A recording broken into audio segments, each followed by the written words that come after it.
놀라운 거는 여러분들하고 제가 그때 출애굽기 모세라는 지도자의 역사를 이야기를 했고, 그 다음에 이승만 대통령의 이야기 제가 오늘 얘기한 건 한 3번째인데요. 계속 얘기를 했습니다. 그리고 여러분들에게도 우리 대통령께서 모세와 이승만의 길을 걸을 수 있기를 여러분들에게 부탁드렸고, 왕으로 하자면 사울의 길이 아니라 다윗의 길을 걸어갈 수 있도록 여러분들에게 요청을 드렸습니다. 다윗이 창칼 군대가 있었던 게 아니에요. 홀홀 단실 물맷돌 5개 들고 팔레스타인, 블레셋이라고 합니다. 성경에는 지금으로 보면 팔레스타인이에요. 거기에 골리앗이라는 키가 3m나 되는 장수를 창칼, 갑옷투구 아무것도 없이 홀홀 단신 물맷돌을 들고 가서 싸워서 이기죠. 그러니까 전쟁이라는 게 성경에 보면 전쟁이라는 것이 총칼 무기로 되는 것이 아니죠.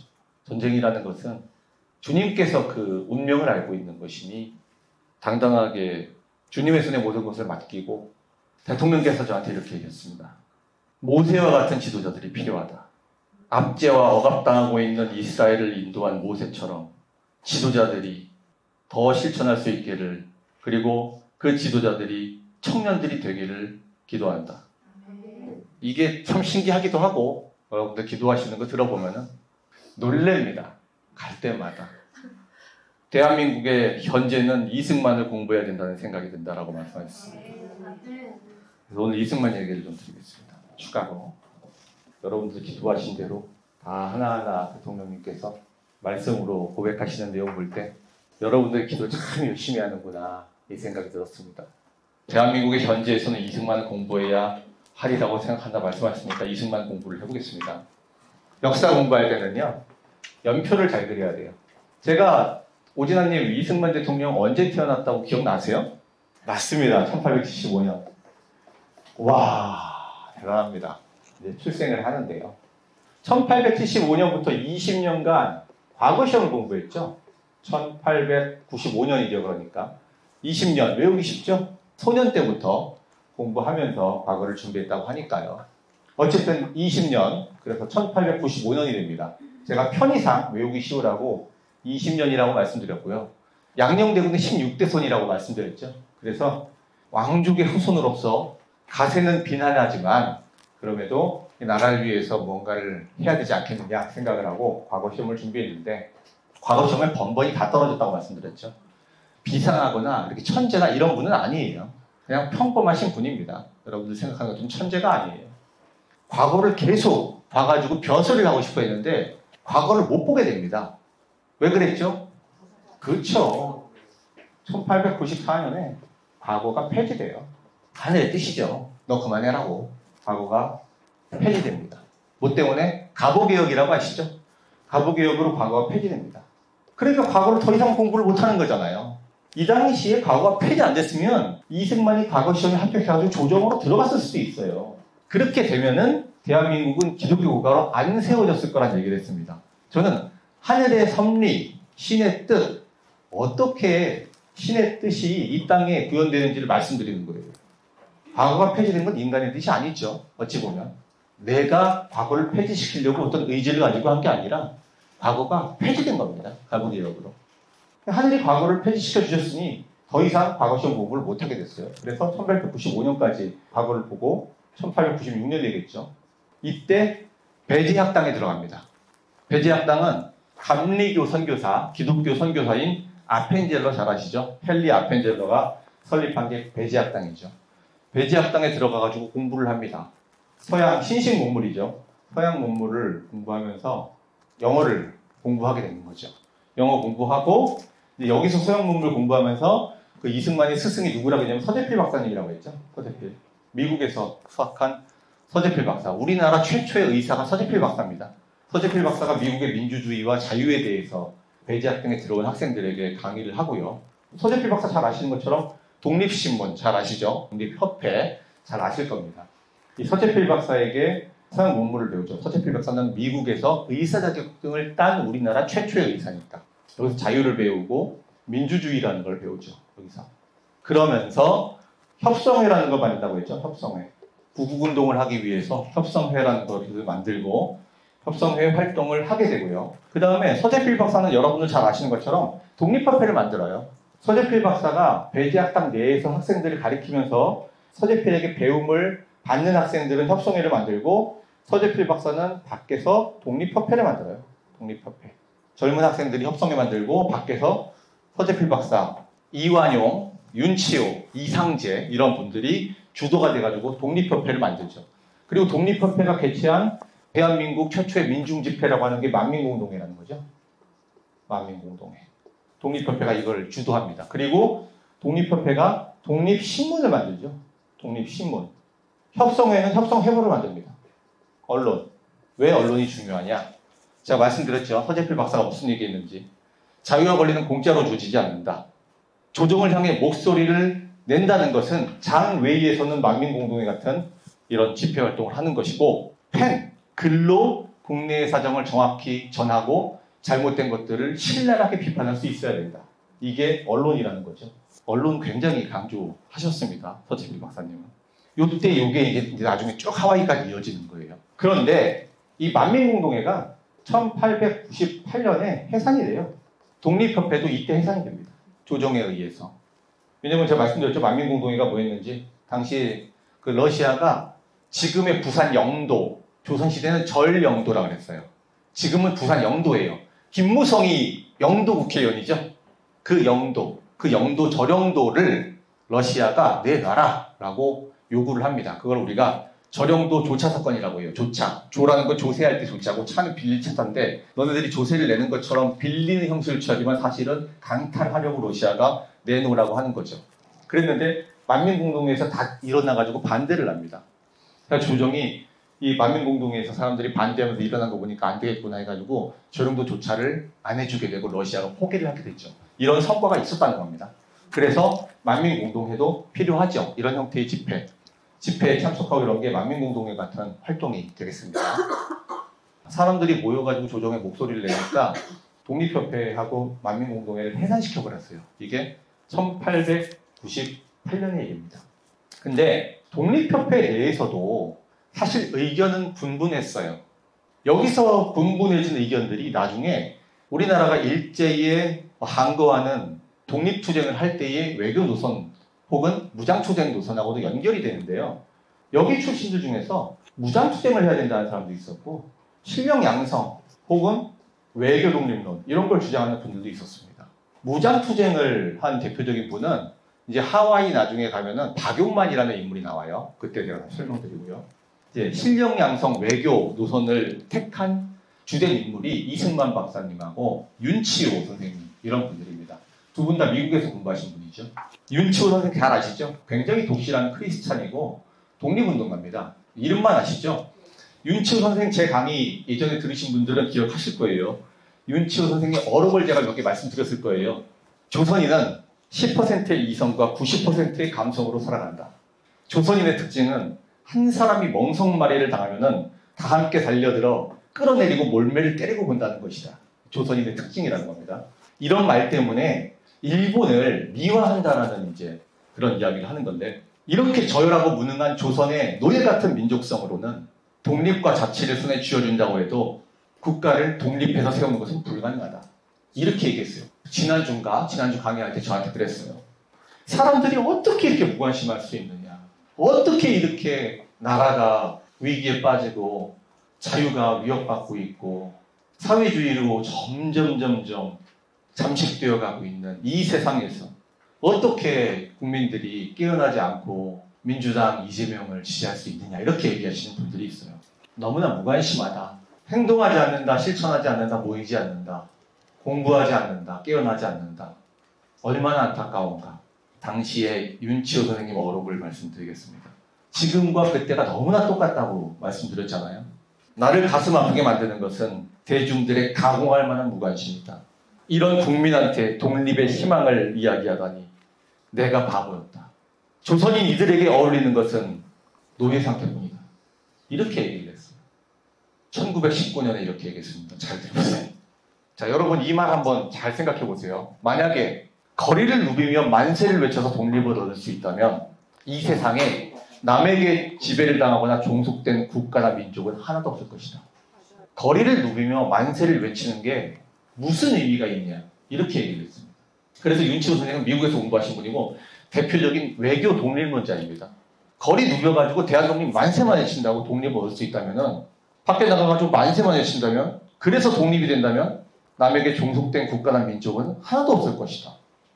조선인들에게 이 나라를 바꿀 수 있는 실력이 있느냐, 힘이 있느냐, 교육이 됐느냐, 지금 똑같죠. 반일이 아니라 극일이라고 얘기하죠. 일본을 극복해야지 일본에 반대하는 게 무슨 의미냐라고 얘기하는 분들이 있죠. 실력을 길러서 일본을 넘어서면 되는 것이지. 무장투쟁론도 똑같은 거죠. 당시에 제가 일본 제국육군이 150만 명이라고 그랬죠. 우리 무장 독립운동이요. 여러분들 잘 모르시겠지만 학교 다닐 때 청산리 전투, 봉오동 전투 배우셨죠? 봉오동 전투 몇 명이 싸운 건 줄 아세요? 우리나라 사람들? 1000명이 싸우던 게 봉오동 전투예요. 무장투쟁해가지고 독립을 얻을 수 있다고? 이것도 극히 회의적인 사람이었다는 거죠. 물론 이승만 박사님도 그랬습니다. 일본 제국육군이 150만 명이라니까요. 근데 우리 독립운동하는 독립군들을 모아보면은 1000명? 이게 싸움이 됩니까? 오늘 그 이재명 정부의 한 인사가 독립기념관장인가요? 외국노라고 사퇴하라고 그랬죠. 그러면서 뭐라고 했냐면 이렇게 얘기했어요. 김영석 독립기념관장인가요? 그분이 독립이라고 하는 것은 연합국이 일본하고 전쟁을 해가지고 승리했기 때문에 우리에게 주어진 것이다. 맞죠? 근데 그 민주당에서 뭐라고 했냐면은 사퇴해라. 이거는 왜곡행위다. 우리가 독립투쟁을 했기 때문에 독립을 한 것이지 독립투쟁을 당신은 부정하는 것이다. 근데 독립투쟁해가지고 독립한 거 아니거든요. 진실은 정확히 얘기하자는 거죠. 청산리 전투, 봉오동 전투 해가지고 여러분 어떤 일이 일어났는지 아세요? 뒤에서 얘기할 거지만 미리 이야기를 해보자고요. 미리. 청산리 전투, 봉오동 전투 해가지고 일어난 사건이 간도 참변이라는 거예요. 그 얘기 제가 좀 먼저 해드릴게요. 간도 참변에서 기독교인들이 얼마나 많이 죽었는지 여러분들 모르실 겁니다. 간도 참변 1920년 10월이네요. 한참 가겠네. 여러분 청산리 전투가요 1920년 10월에 있었습니다. 청산리 전투가 있은 다음에 일본 육군이 열이 받아가지고 소위 말해서 간도 참변 대한민국 사람들을 5,000명을 학살합니다. 간도에서. 그 당시에 청산리 전투에서 이범석과 김좌진이 동원한 군인이요. 대한독립군 300명, 대한국민의 400명, 광복단 200명이에요. 소수의 게릴라들이 기습적으로 싸워가지고 일본 사람들을 많이 죽였죠. 그런데 이 전투의 결과 일본 육군이 한국 사람들을 학살해야 되겠다. 얘네들 가만두면 안 되겠다 해가지고 한국인 민간인을 5,000명을 죽이고 여성들을 무차별 강간합니다. 간도에 있는 한국인이 살고 있는 모든 가옥을 불태우고 그 당시 간도에 있던 우리나라 사람들 주민 대부분이 기독교인들이었다고 합니다. 간도의 기독교인들을 교회에 다 모아서 강제 수용해가지고 문을 잠궈놓고 불을 질렀습니다. 불을 지르면은 교회가 불길에 휩싸이면은 뜨겁기 때문에 밖으로 나오겠죠. 밖으로 튀어나오는 사람을 총으로 쏘는 거죠. 소총사격 해가지고. 이런 일들이 일어나는 거예요. 5,000명을 전멸을 시켰습니다. 다 죽여버렸어요. 여성을 강간하고 죽였습니다. 이런 잔혹행위를 저지른 게 간도 참변 대학살 사건이라고 합니다. 청산리 전투의 결과가 이랬다는 겁니다. 게릴라 투쟁? 좋죠. 우리는 역사에서 그렇게 배우죠. 그럼으로 인해서 수많은 민간인 양민들 기독교인들이 학살을 당했다는 거예요. 그것도 기독교인들을 표적으로 삼아서. 그래서 당시에 박헌영이라고 하죠. 박헌영. 남로당 당수인 박헌영이 이렇게 이야기를 합니다. 개인적이고 집단적인 테러는 군중의 대중투쟁에 오히려 장애가 되며 방해가 된다는 거예요. 오히려 적에게 유리한 무기를 주고 만다. 이걸 명분 삼아가지고 적들이 우리 국민들을 죽이고 탄압할 수 있다는 거예요. 명분을 주는 겁니다. 제가 얘기했잖아요. 청산리 전투, 봉오동 전투 다 1920년 일이에요. 이게 몇백 명 싸움이란 말입니다. 무장한. 이런 사람들이 일본 사람들하고 전쟁한다고 죽여가지고 민간인들 5,000명이 학살당하고 이런 일들이 벌어지는 거예요. 그래서 여기서 이제 실력 양성론이 이제 나오는 거죠. 외교독립론. 국민들의 계급적 각성과 계몽이 뒷받침되지 않은 극소수에 의한 폭력 행위는 허용되어서는 안 된다. 근데 그 당시에 김구가 대한민국 임시정부가 이승만 대통령 1925년에 탄핵하고 나서 거의 망할 지경이 되니까 김구가 했던 게 이 이봉창 의사하고 윤봉길 의사를 결의를 시켜가지고 폭탄 던지는 거였잖아요. 근데 김구가 이봉창 의사, 윤봉길 의사 의거 활동 의거 이렇게 극소수의 암살 활동 같은 것을 하면서 김구가 이거를 어떻게 활용했느냐 제가 한번 읽어드리겠습니다. 당시에 김원봉 아셔요? 의열단 1919년에 만든 김원봉 영화도 있죠. 김원봉이 이렇게 얘기했습니다. 김원봉도 독립운동가입니다. 윤봉길의 일제대장 폭사 사건이 파문을 일으켰지만 이는 교묘한 수단으로 이익을 취하기 위한 행동으로 진정한 운동가는 쓰지 않은 수단이다라고 비판을 했습니다.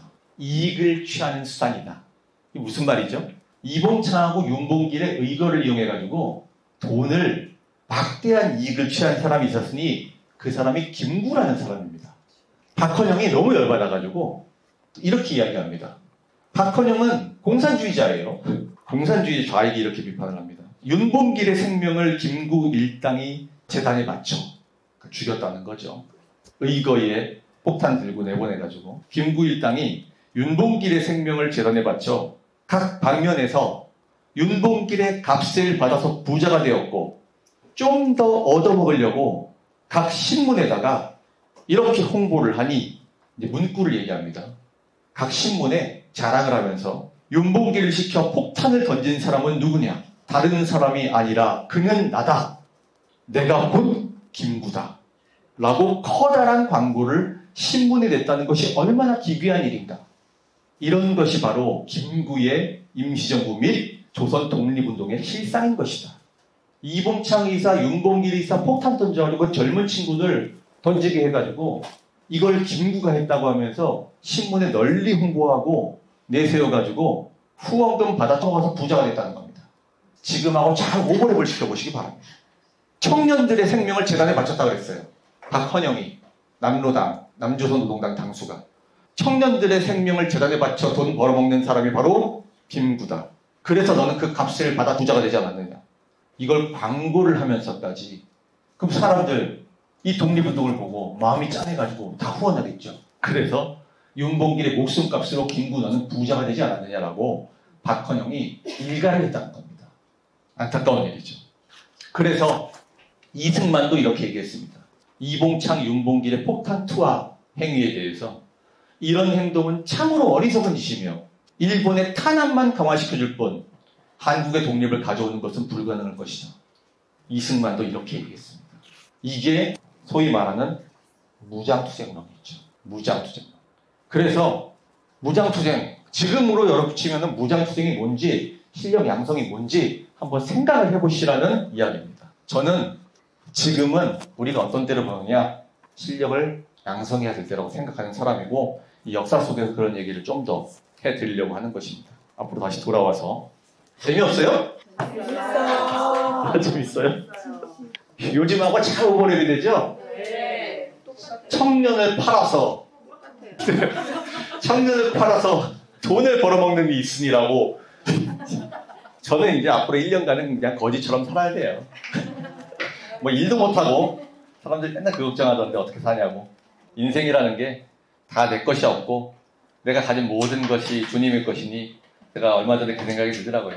내가 이렇게 여러분들 앞에서 좋은 말을 전해드릴 수 있는 것도 감사한 일이고 오늘 김순아님 떡볶이 만들어 오셔가지고 내가 맛있게 한 끼를 먹을 수 있는 것도 김순아님께 감사하고 주님께서 주신 은혜라고 생각하고 제가 가진 모든 것이 이 자리에 여러분들 같이 있는 것이 다 하늘의 뜻이고 제가 여러분을 만난 것도 하나님 주님의 뜻이라고 생각합니다. 이건 종교하고는 무관한 겁니다. 그런 섭리가 있다는 거죠. 하늘의 섭리에 따라서 여러분들 소중하게 만났으니까 앞으로도 소중하게 만나고 같이 배우고 기도할 수 있는 모임이 됐으면 좋겠습니다. 자, 1898년 얘기까지 했네요. 1898년에 독립협회하고 만민공동을 해산시켜요. 너희들이 조정에 와가지고 집회하면서 사람들 모여가지고 목소리 내지 마라 해가지고 해산을 시킵니다. 그리고 이제 1899년에 이승만이 한성 감옥에 갇힙니다. 한성 감옥. 왜 갇히냐면은 이 독립협회에서 서양 신식 문물을 배운 사람들이 미국식 공화제 얘기했죠. 우리나라에도 미국식 공화제가 필요하다라고 주장을 하죠. 독립협회를 만든 인사들이에요. 공화제라는 건 뭐냐? 복습이에요. 공. 이거 함께 할 때 공짜죠. 공동체 할 때. 함께. 화라는 거는 이게 우리가 화합한다고 할 때 화자. 함께 화합을 해서 결정하는 거예요. 공화제예요. 한 사람이 결정하는 거는 독재. 왕이 결정하면 왕정이죠. 독재 내지 왕정. 근데 여러 사람이 함께 수기로 결정하면 민주주의. 그건 함께 화합해가지고 의견을 모아서 결정하는 거죠. 그래서 이게 공화제예요. 민주정. 이건 공화제죠. 민주주의라는 건 다 같이 여러 사람들 모아가지고 결정하는 걸 우리가 민주라고 하죠. 백성, 민자, 주인, 주자. 백성이 주인 돼서 결정한다 해서 민주정치라고 하죠. 이거는 공화제예요. 한 사람이 결정하는 게 아니거든. 그렇죠? 그 다음에 저하고 권 기사님이 함께 결정하는 것도 공화제예요. 왜? 우리 둘이 결정하잖아. 이런 걸 뭐라고 하죠? 과두정. 과두. 머리가 여러 개야. 과두정치라고 하죠. 우리 둘이 결정하면 우리 넷이 결정해도 과두정이에요. 그죠? 그럼 내가 이렇게 결정했어. 여러분들하고 4명하고 나하고 결정했어. 근데 우리 4명하고 저까지가 다 귀족들이야. 그러면 이건 귀족정. 귀족정도 공화정. 네, 그렇게 보시면 돼요. 그래서 독재, 왕정 이것이 아닌 함께 화합해서 결정하는 정치 시스템을 공화정이라고 합니다. 근데 공화정에는 여러 개가 있다고 했잖아요. 공화정에는 민주정치도 있고 과두정도 있고 귀족정도 있죠. 그러니까 그냥 공화제, 그냥 공화국이라고 하면 안 돼요. 이 공화국의 의사결정 시스템이 어떻게 되느냐에 대한 정체에 대한 합의가 있어야 되는데 우리나라는 과두정 아니죠. 귀족정 아닙니다. 민주정이죠. 민주정치. 그래서 우리나라는 민주공화국이 되는 겁니다. 이해되셨죠? 민주정체를 가진 공화국. 그래서 민주공화국이 됩니다. 그 당시에는 고종, 왕이 있었어요. 왕. 왕정이잖아요. 사람들이, 조선 사람들이 왕정에 워낙 익숙하죠. 왕이 결정하면 따라야 되고 왕을 신이라고 하고 그랬죠. 왕정. 근데 이 왕정을 유지한 채로 공화정을 해야 사람들이 납득할 수 있는 거지. 미국식 민주주의, 그 당시 조선인들은 이해 자체를 못해요. 이런 게 있다는 것 자체를. 왕정에 너무 익숙하니까. 양반과 쌍놈, 노예의 삶에 너무 익숙하기 때문에 이해를 못해요. 그래서 왕정을 유지한 채로 공화제를 만들어보자. 이게 뭐냐면 헌법에 입각한 군주정이라는 겁니다. 군주, 이건 유지해. 군주는 유지해. 왕은. 근데 헌법에 입각해서 통치하자고. 헌법에 입각해서 국민들이 결정하는 것 같은 그런 의회 비슷한 것을 만들고 거기서 결정된 것을 군주가 따르면은 이거는 공화제에 유사하지 않겠느냐. 공화정과 유사하다. 그걸 입헌군주정이라고 하죠. 입헌군주정. 굳이 얘기하자면 일본 천황 있죠. 군주잖아요. 근데 헌법에 입각해서 내각제국가죠. 입헌군주정과 똑같죠. 영국도 여왕 있죠. 군주가 있는 겁니다. 상징적인 군주지만 군주가 있고 헌법에 입각한 공화제니까 입헌군주제가 되는 거죠. 이런 입헌군주제가 아마도 우리나라에 과도적으로 있어야 되지 않겠느냐 해가지고 입헌군주정을 하자. 그런데 고종이라는 사람은 입헌군주정을 반대하지 않겠느냐. 그래서 고종을 내려야 된다. 입헌군주제를 하려면. 그리고 그 당시에 고종의 아들 중에서 젊은 사람을 새 임금으로 옹립해서 입헌군주제를 만들자 해가지고 고종이 아니라 당시에 의친왕이라고 고종의 아들입니다. 고종의 첫째가 순종, 둘째가 의친왕, 셋째가 영친왕, 넷째가 덕혜옹주입니다. 그 말씀드렸죠. 그 의친왕을 세워가지고 고종을 내리고 의친왕으로 입헌군주제 국가를 만들자. 그렇게 공화제를 실현해보자. 라고 모의를 하게 돼요. 이게 바로 고종 폐위 음모 사건. 그래서 고종을 폐위하자는 음모. 이렇게 사건이 되는 거죠. 미국식 공화제 국가를 만들자고 한 것이 고종 폐위 음모 사건으로 이제 규정이 돼가지고 1899년에 이승만이 이제 이 고종 폐위 음모에 가담한 혐의를 받아가지고 한성 감옥에 수감되고 사형을 선고받죠. 야, 과거 시험 패지만 안 됐어도 내가 한성 감옥에 갇혀가지고 사형 선고를 받지는 않았을 텐데 오늘 죽을까 내일 죽을까 이 죽음의 공포 속에서 1899년에 고종 폐위 음모 사건으로 감옥에 수감돼서 사형을 선고받아요. 야, 나 이제 죽는구나. 근데 동지들이 다 사형을 받아가지고 감옥에서 죽을 날만 기다려요. 제가 많은 사람을 죽었다고 얘기했죠.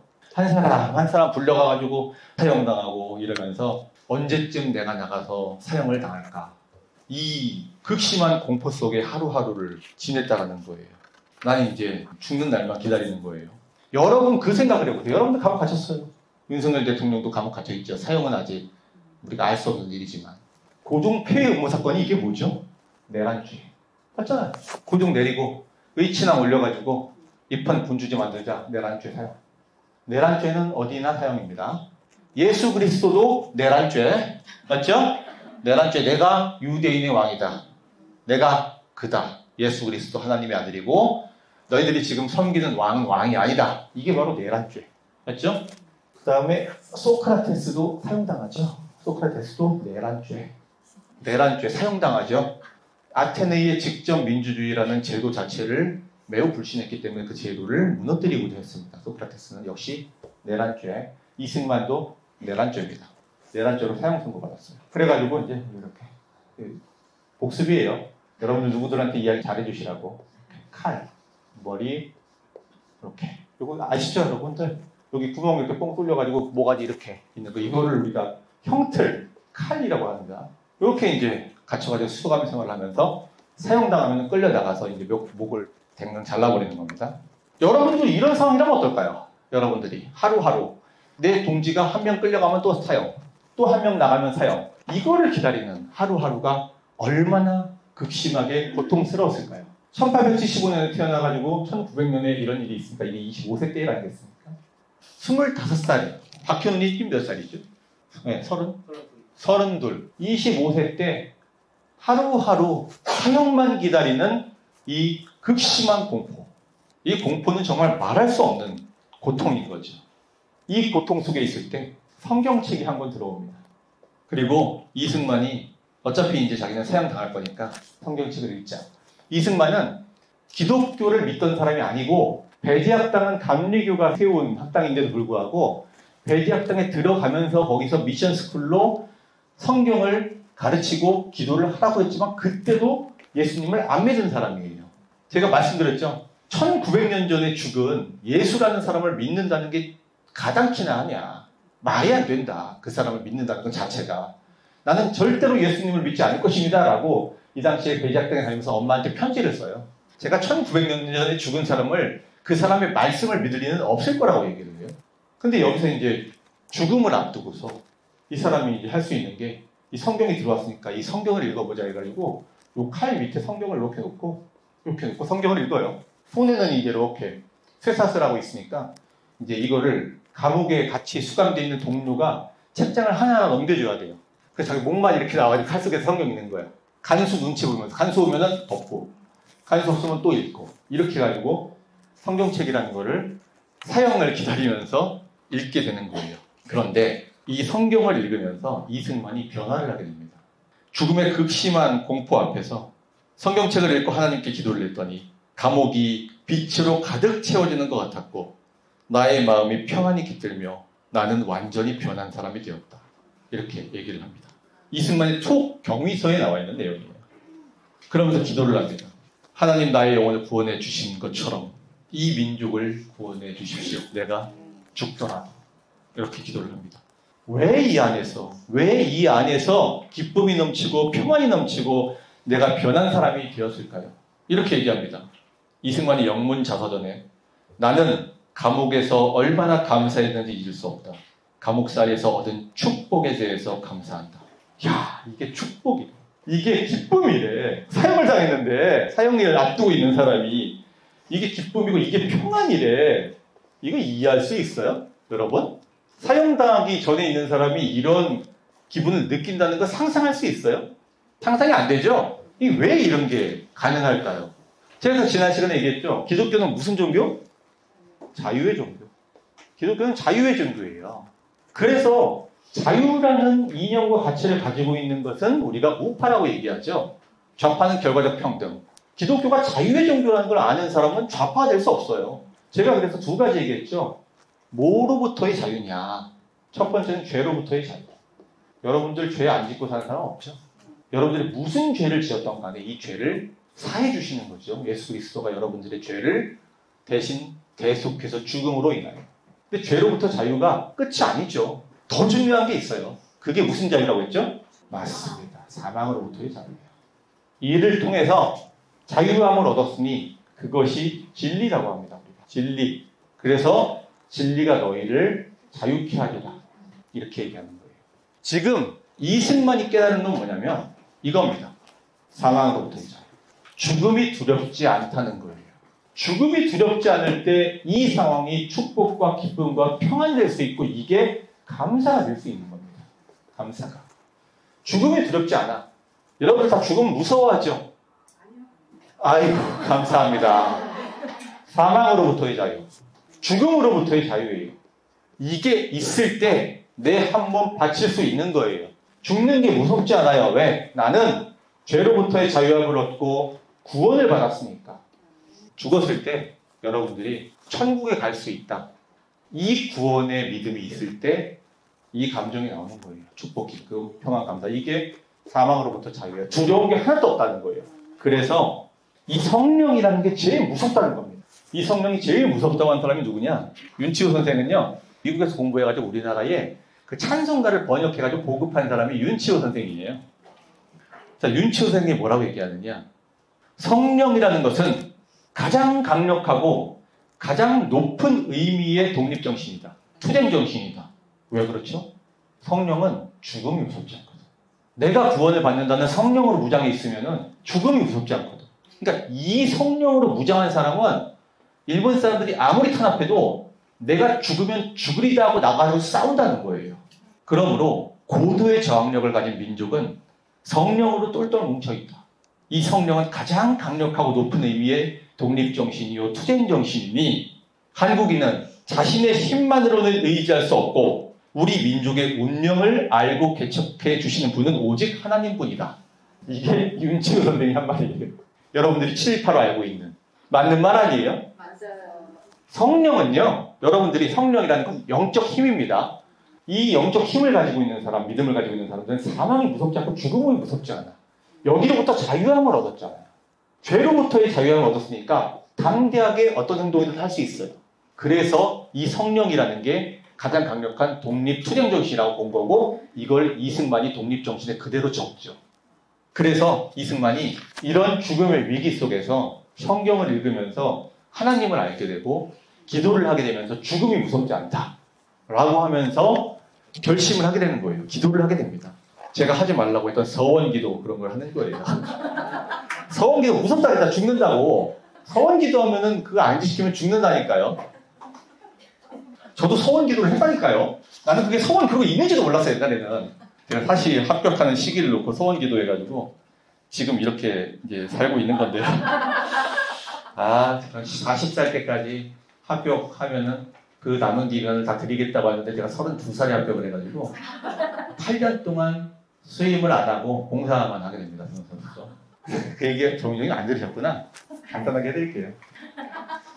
제가 29살 때 고시 공부를 시작했는데 나는 그 당시에 무슨 독실한 크리스천이 아니었어요. 그 당시에 노무현이가 텔레비전에 나와서 방송을 하더라고. 법조 개혁을 하는데 그래서 사법고시를 폐지한대.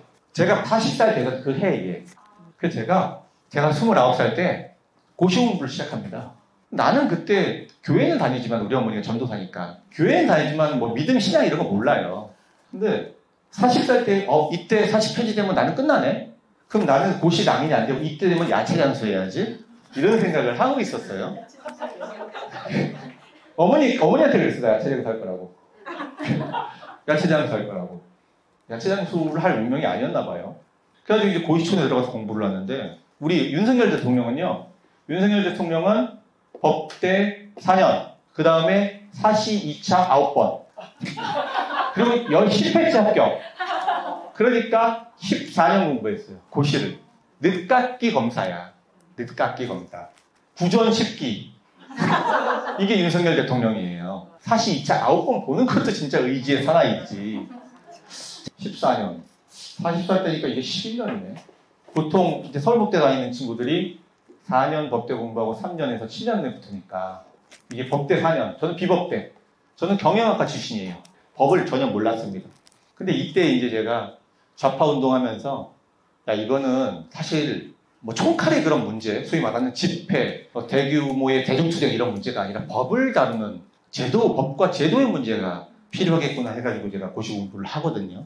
근데 29살 때 이제 시작했는데 딱 보니까 7년, 29, 7이니까 36 이렇게 많이 공부하는 사람도 있으니까 40살 때쯤 되면은 비슷하게 되지 않겠냐 생각을 하고 이거 안 되면은 과거 폐지된 것처럼 고시 폐지니까 나는 어쩔 수 없이 공부 못하고 그럼 40살 때 딴 일 해야지. 야채 장수 해야지. 공부를 했어요. 그러면서 제가 그 당시에 신림동 보면 교회들이 있습니다.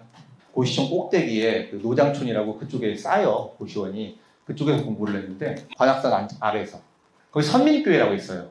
노장들 다니고 할아버지들 다니는 교회라고 선민교회라고 있는데 제가 거기서 탁 가지고 기도를 합니다.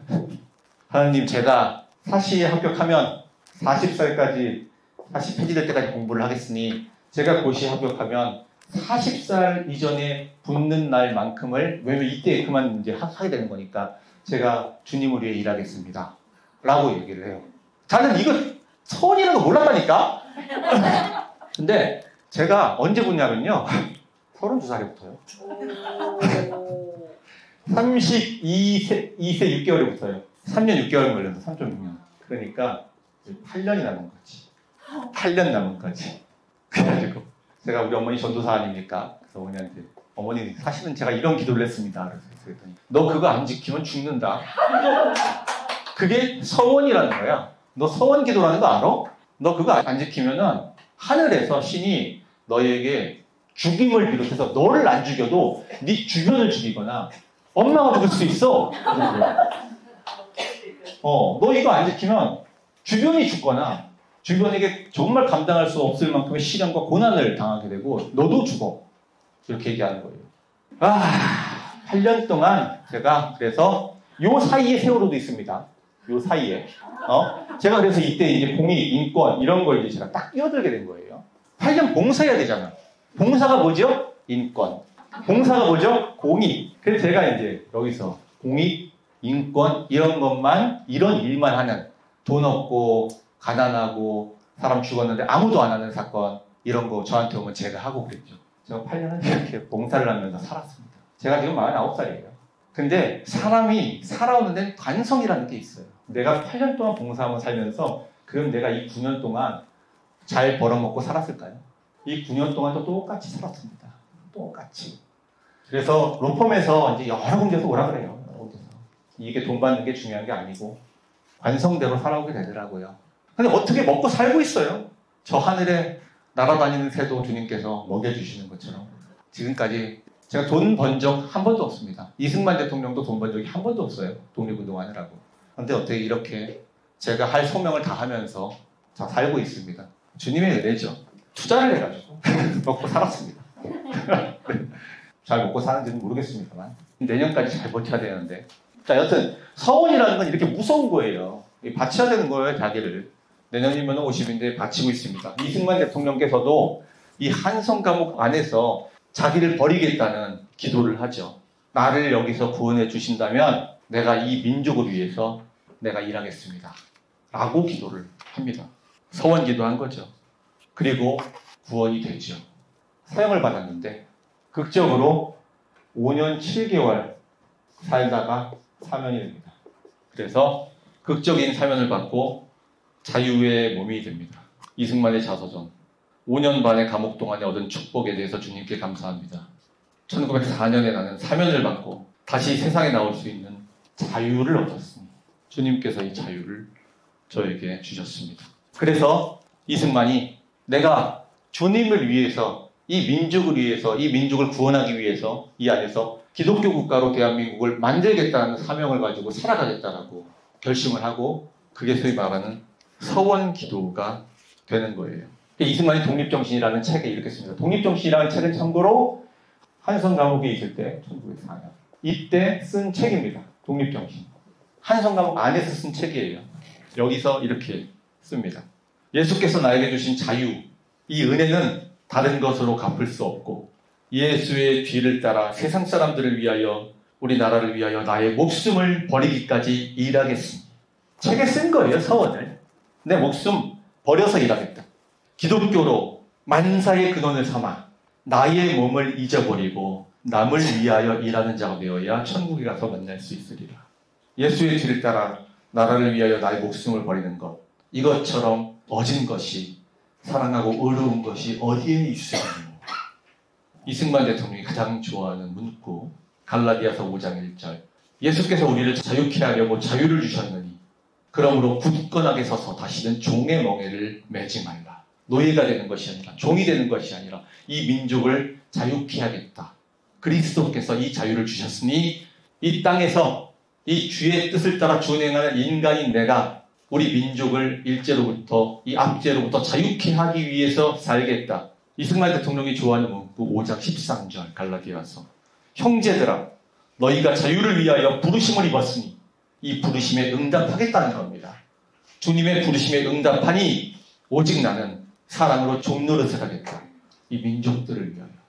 그래서 자기를 버리고 감옥에서 나온 이후에 돌아가실 때까지 이분은요 직업을 가지거나 무슨 영리 직장에 다니면서 돈을 벌거나 그런 적이 단 한 번도 없습니다. 오직 독립운동을 위해서 자기 모든 것을 버리고 던져서 투신을 했습니다. 그게 1904년부터 시작이니까 독립이 된 때가 이때죠. 1945년 40년 걸렸죠. 40년 동안 독립을 위해서 자기를 다 바쳐서 일한 겁니다. 그리고 그렇게 얘기하죠. 나중에 한국교회 핍박이라는 책에서 그렇게 씁니다. 우리 민족이 독립 위해서 걸어가는 길은 이스라엘 민족이 이집트에서 구원받은 것과 같다는 거죠. 그렇게 우리 민족을 쓰실 것이라고 믿었습니다. 이승만 대통령. 이 이스라엘 민족의 광야에서의 40년, 대한민국의 1904년부터 45년까지의 40년 이게 같다고 봤습니다. 그래서 이스라엘이라는 나라가 광야에서 성소를 만들고 지금 이스라엘이 됐죠.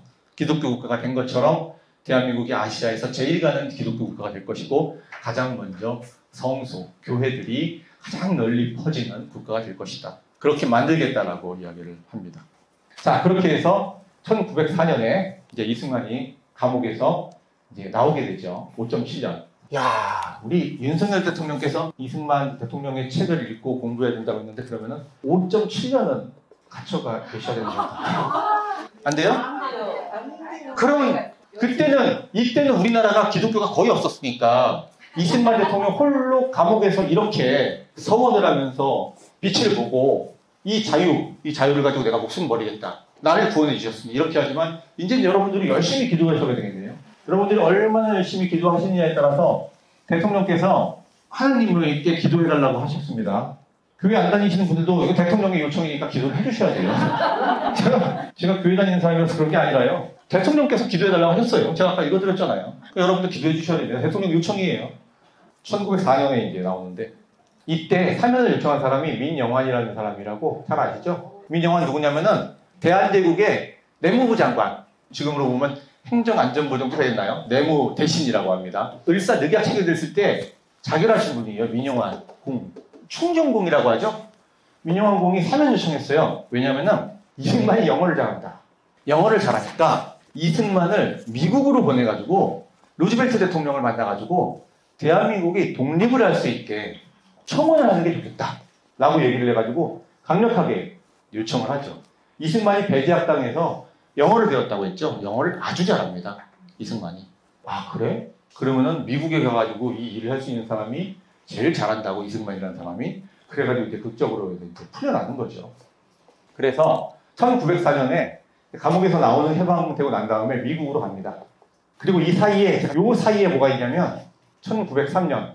이 1903년에 우리나라 사람들이 미국으로 이주했던 한인 이주 첫 해가 1903년이에요. 이때 갤리코라는 배를 타고 우리나라 인천에 있던 감리교인들 약 100여 명이 갤리코를 타고 미국 하와이로 갑니다.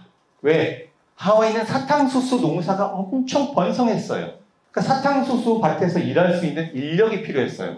하와이에. 근데 이 당시 하와이에 중국 사람도 써보고 일본 사람도 써봤는데 맨날 중국 사람들, 일본 사람들 툭 하면은 도망가고 파업하고 사기치고 안 나오고 게으르고 이 중국 사람, 일본 사람 보고서 하와이의 미국 농장주들이 야, 이 사람들 이 하와이로 넘어가가지고 일을 시키고 특히 중국 사람들 일 안 하고 맨날 파업만 하는 거예요. 야, 일 잘하는 사람 어디 없을까 생각을 하다가 전에 1902년에 알렌이라는 사람 잘 알죠? 선교사. 알렌 선교사가 하와이를 들릅니다.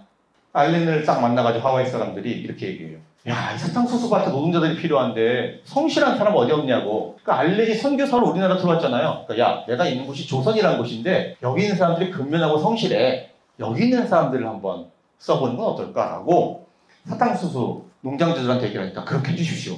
해가지고 알렌이 1902년에 우리나라에 들어와가지고 고종한테 미국 하와이에 우리나라 사람들을 도매를 시켜가지고 사탕수수 밭에서 일하게 합시다. 이주 노동자로 일하게 합시다라고 제안을 해요.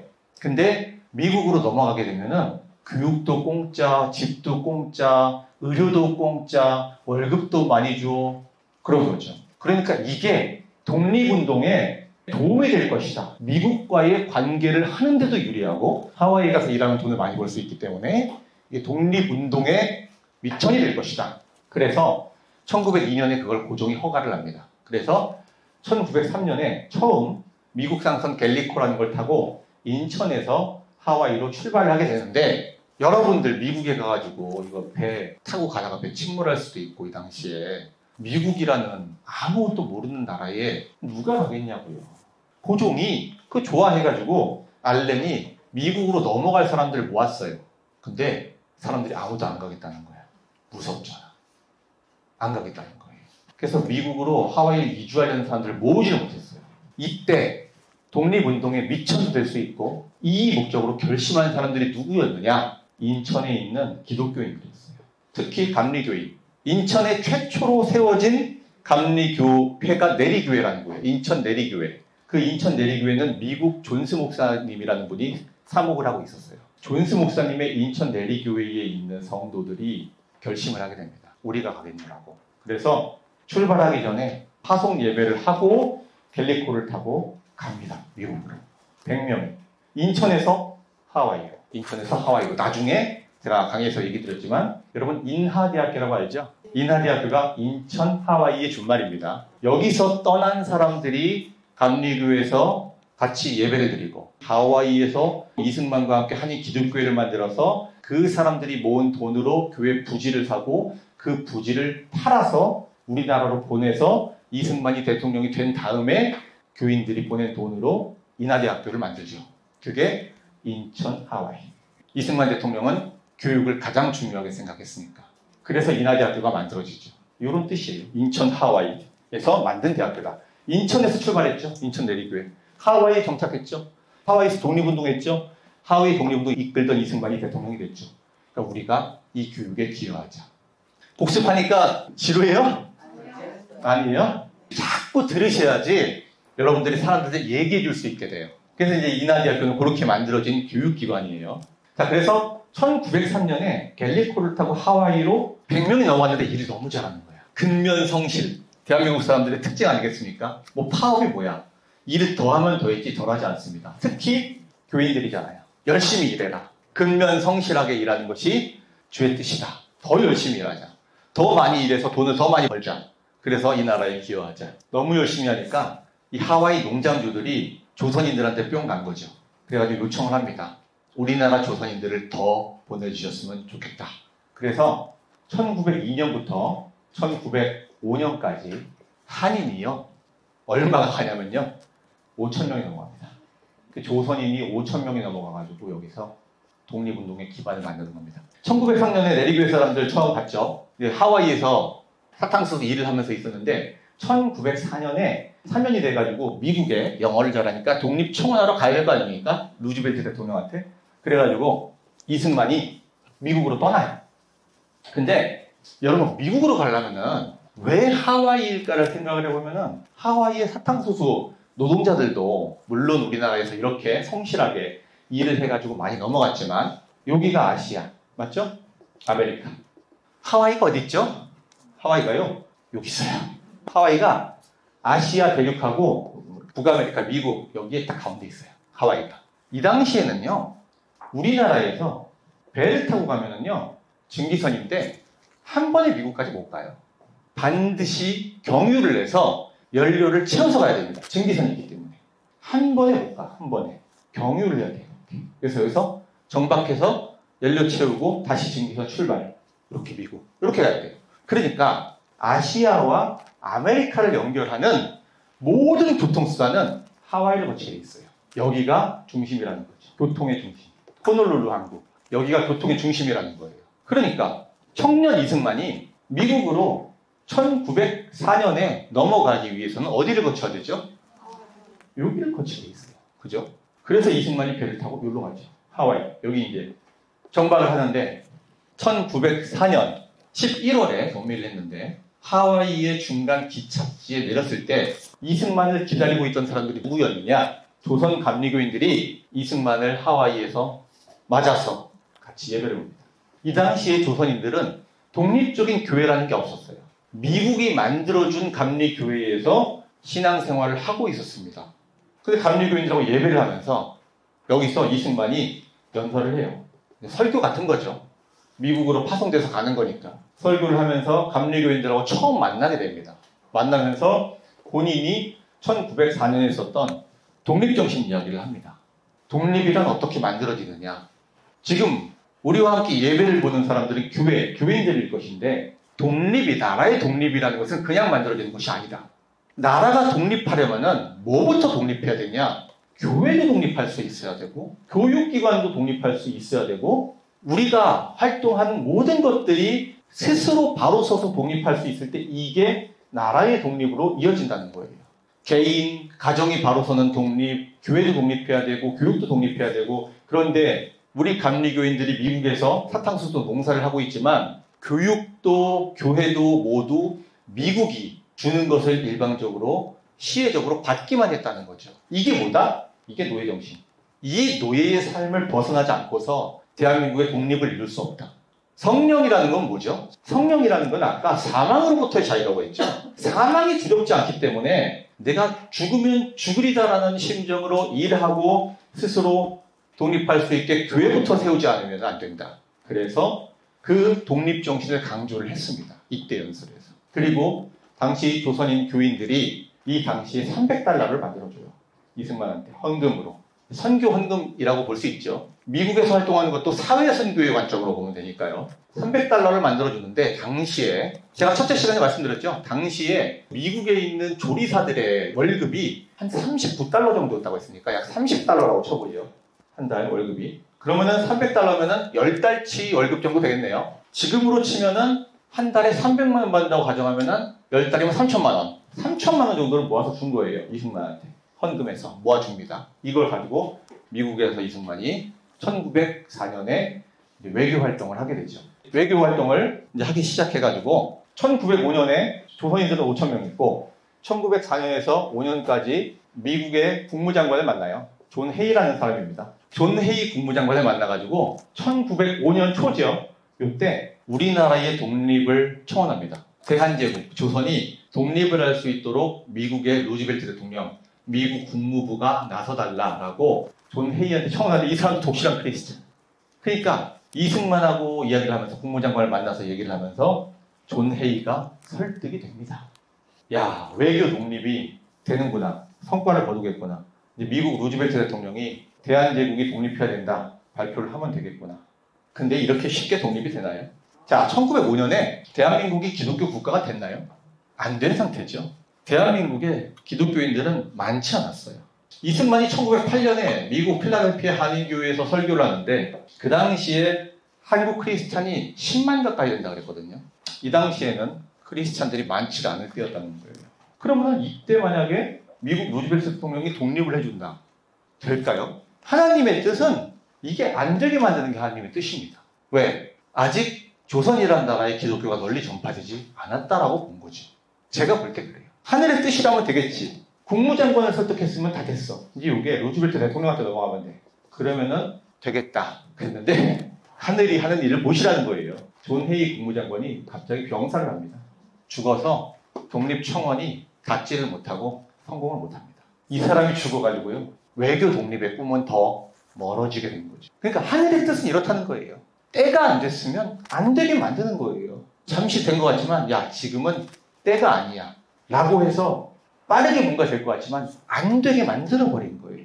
그리고 안 됐으니까 어떻게 해야 되겠느냐 이승만이 고민을 합니다. 야, 그냥 넘어가야 돼? 근데 이 당시에 이승만이 1905년에 이제 독립 청원이 실패를 하고 나서 미국의 교회를 가죠. 그래서 미국에서 간 교회의 목사가 햄린이라는 사람이에요. 루이스 햄린이라는 목사. 이 사람이 이승만한테 당신 한국의 독립운동가 세례를 받으시오. 세례를 받고 주의 뜻대로 당신이 독립을 해야 된다고 했고, 독립이 되기 위해서는 조선인들이 깨어나야 되잖아요. 조선인들의 교육 수준이 깨어나야 되고 계몽이 돼야 되고 기독교도로 바로 서야 된다. 그러기 위해서는 당신이 사람들에게 지식과 지혜를 전파할 수 있는, 성경을 전파할 수 있는 지도자가 되어야 된다. 그리고 당신이 잘하는 영어를 가지고 각 국에서 외교활동을 하기 위해서도 국제정치라는 것을 공부해야 되지 않겠느냐. 그래서 미국에서 학교에 다니면서 공부를 하고 교육을 받아서 다시 한국에 들어가는 게 좋겠다 해서 그렇구나. 세례를 받고 깨닫고 1905년 말에 조지 워싱턴 대학에 들어갑니다. 국제정치를 공부하고 미국의 여러 사람들과 교류를 하고 내가 이 정치를 알아야 사람들을 가르칠 수 있다. 그리고 미국의 한인 교회에 있는 미국의 한인들하고도 교류를 하고 미국 본토에도 많은 사람들이 넘어올 수 있게 가교가 되자. 하와이에 우리 조선인들이 있으니까. 그래서 공부를 해서 1905년부터 1908년까지 조지 워싱턴 대학 졸업하고 학사입니다. 그 다음에 하버드 석사, 1908년에 프린스턴 박사. 이렇게 공부를 하죠. 국제정치를 전공해가지고 프린스턴 박사를 할 때 지도교수가 우드로 윌슨 대통령, 훗날 대통령이에요. 훗날 미국의 대통령이 되는 우드로 윌슨을 은사로 프린스턴에서 국제정치학 박사를 받습니다. 그래서 나중에 우드로 윌슨이 미국 대통령이 되죠. 그래서 우드로 윌슨을 찾아가가지고 독립청원을 하게 되는 것을 이렇게 연결이 됩니다. 신기한 거야. 이런 인연들이 보면은. 그 공부를 하고 1908년에 필라델피아 한인 기독교회에서 연설을 합니다. 설교를 해요. 뭐라고 이야기를 하냐면 이렇게 얘기해요. 한국 사람은 세상의 어떤 무력도 그들을 들어 올릴 수 없다는 것을 알게 되었습니다. 우리는 업신여김을 받는 암흑과 고난 속에서 이를 들어 올려줄 위대한 능력이 필요하다는 것을 느끼고 있습니다. 공자나 부처는 하지 못했습니다. 한국이 구원을 받는다면 예수가 할 수 있을 것이라고 믿으며 그분만이 참다운 구원을 주실 수 있습니다. 미국인들에게 감사합니다. 복음을 보내주심에 감사합니다. 지금 한국 크리스천은 10만을 넘었습니다. 자, 여기서 잘 들어보세요. 여러분들 성급하신 분들, 이 당시에 이승만이 1905년에 존 헤이가 죽으면서 독립청원이 실패했죠. 안 됐습니다. 기도를 하다가 때라는 것은 성급한 때라는 건 존재하지 않는다. 기도를 하고 공부를 하면서 어떤 깨달음을 얻고 필라델피아에서 설교를 하느냐. 우리나라가 20년 내에 완전한 기독교 국가로 건립될 수 있도록 저는 기도하고 또 기도하고 있습니다. 여러분들도 기도해 주십시오. 이렇게 얘기해요. 1908년에 20년 내에 기독교 국가가 되게 해주십시오라고 나는 기도하고 있다. 미국인들도 함께 기도해 주십시오. 1908년부터 20년이면 1928년이죠. 근데 더 걸려요. 40년 걸립니다. 이스라엘 민족 이집트에서 나오면서 광야에서 40년 헤맨 거고 똑같이 40년 걸려요. 20년 동안 완전한 기독교 국가로 건립될 수 있게 기도해 주십시오 라고 얘기했다는 거죠. 자, 1910년에 공부를 마치고 프린스턴 박사까지 다 마치고 귀국을 합니다. 귀국을 해서 자, 이제 우리 조선 청년들을 일깨우고 계몽해야 되겠다. 어떻게 계몽할 수 있을까? 기독교로 계몽하자. 그래서 YMCA, 한국 총무를 맡습니다. 한국 총무를 맡아가지고 교육활동을 하자. 교육활동을 하면서 전국 조직을 만들자. 청년 조직을 만들자. 그래서 이승만이 청년 조직을 만들기 위해서 했던 것이 공부했던 내용, 성경 읽었던 내용, 기도했던 내용을 바탕으로 한 소위 말하는 연설, 설교, 강의.